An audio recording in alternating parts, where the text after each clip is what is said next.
So first thing you want to do is get you a mesh cap from a beauty supply store. This one cost me $3. You're gonna pin it down. Use your T pins. I have my dome cap marked. If you could see, there was a line there.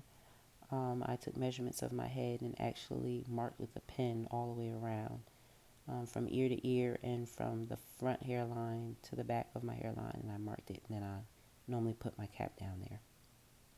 Next, I place the lace front just a little below the front of the cap, and then once I get it in the position where I want it, I'll go ahead and I will grab me a T-pin, and I normally keep my T-pins on my dome head so I can reach them quickly, and then I will pin each side down on the sides, and then I will go to the back.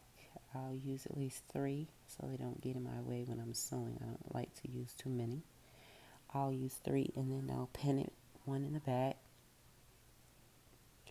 and then once I'm done, I'll pin it on the other side. Next, I'm going to show you the cap that I use because I forgot to show you the cap. I got this from the store. It was $3. And so that's the cap that I like. I like the one with the little holes. Next, what you want to do is you're going to sew the frontal piece down. The lace front, I mean, not frontal, but the lace front piece down. And then I like to start from the middle and come down to the side. It helps keep the lace front from shifting. And so I'll stop and then I'll reverse back like I'm doing on the sewing machine. And once I'm finished sewing, I'll go back. Just maybe about 3 or 4 stitches, I'll go back. But then I'll go to the other side, and then I'll go down on the other side the same way. And so once you're done with that, I'll show you what to do next. So once you go down on that side, I'm going to turn this so you can see it, what I'm talking about. I'm going to show you how I sew down this side. And sometimes you may get where even though you sewn it down on one side and you're coming to the other side sewing it, it may buckle up just a little bit where I was pointing to, but it's okay. Just keep going, and you see I've got a little buckle there. So what I did was take out the pin to give it a little slack, and I just kept sewing. And at that point where it was buckled at, I just started going through the loop of the thread just to make sure that it doesn't try to shift as bad.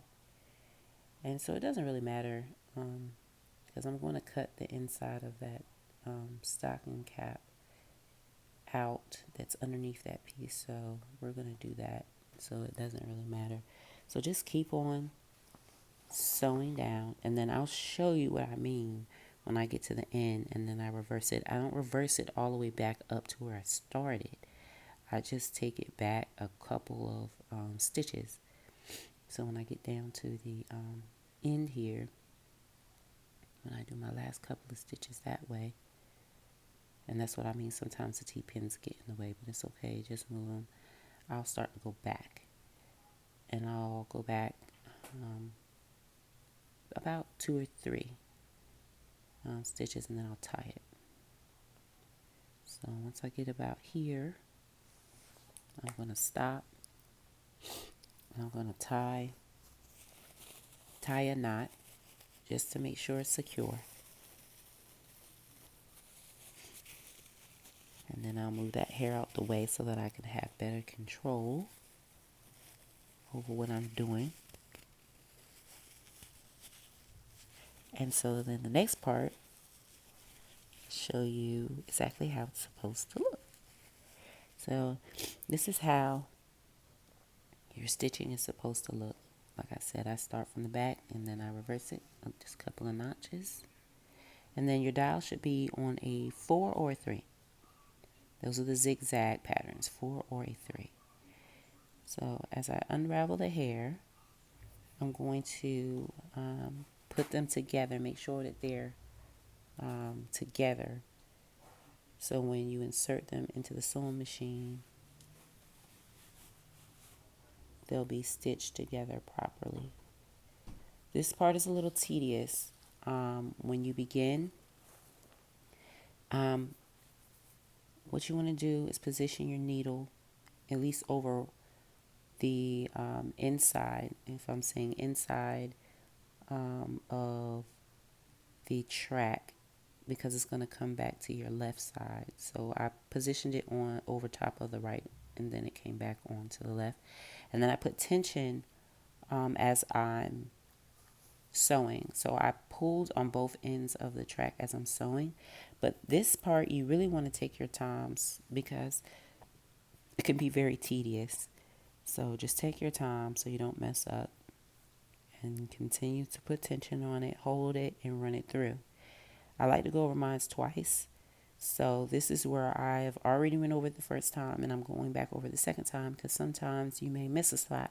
And this is just to make sure that it's extra secure. Next, what I want to do is mark my wig cap. Now, my marking isn't going to be as neat, okay? It doesn't really have to be neat. You don't have to be a perfectionist when doing this. You just want to make sure that you can see some type of lines in the on the cap. Now, the better you get, or the more advanced, or the more that you do this, sometimes I don't even follow my lines. I may put them on there, but then I'm like, okay, so I have a guide, but I may not like where I put the line. So then I'll just make my own line, my own imaginary line, and just start sewing, which I believe I did in this video. Because sometimes I go back and I look at my lines and I'm like, okay, what was that? So you just want to use you can use a big pen. They have the white pens you can use. I just use my little girl's crown. This works even better. I didn't have to buy it. It was already there. So just like I did on this side, I don't really like how I did my lines. So on my sewing machine, what I did was I just made my own lines and made it better than what I had done it. But you can take your time during this process and make your lines really neat. Now, at the very top where I'm doing this last line, I'm going to do that by hand. I'm not going to do that with my sewing machine. My last two, I'm going to stitch by hand so it doesn't get messed up. Then the next part, I'm going to cut out underneath the wig, and I'm going to cut this part out. That's why I said sometimes don't worry about it if it buckles up. But if it buckles up too bad, then you're going to have to do this thing again. But mine didn't buckle up too bad, and it still came out good. So cut that piece off. You get rid of that, and I'll show you what it looks like a little bit there. Next, we're going to sew it down. So get your sewing machine ready. I'm going to reverse it when I first start to secure it, just like I showed you in the first video. Continue to close up on it, okay? Sew it. Don't stretch the cap, just let it fall. Make sure that on the other side that you get the hair out of the way. And just keep going. And this part you want to take your time. Go slow. You don't have to go fast. Just take your time and position it where you want it to go. Just like I'm doing. And you definitely don't want to put any stretch on the cap when you are doing this, because it will not be as stretchable when you place it on your head. So when you go down to the bottom, I'll show you. I'm going to reverse it just to make sure that it's secure. Hit your button, your reverse button that showed you in the first video. Go back and then go forward again. And then you can go back again if you like. And then just cut your strings off. I'm going to show you what it looks like when I pull it up. Cut that off. Sorry about the noise in the background, guys.